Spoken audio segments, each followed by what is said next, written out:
One of black's more aggressive alternatives is the martial attack. After hc3, black plays the gambit 8, d5, sacrificing a pawn. The main line begins with knight times d5, knight times d5.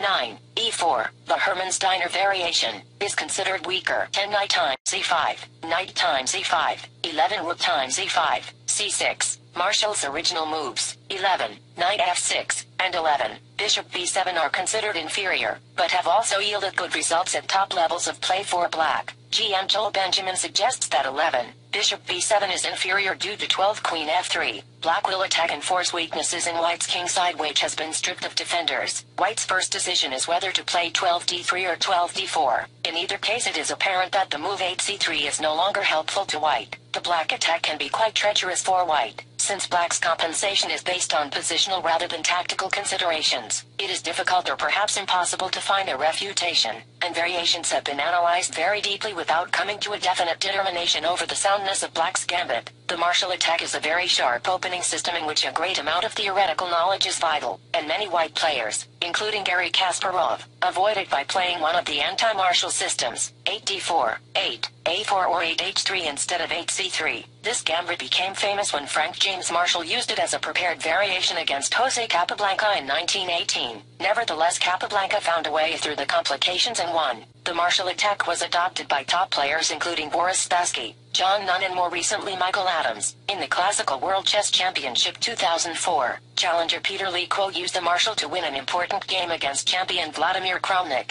Currently, Armenian Grandmaster Levon Ironian is one of the main advocates for the martial attack.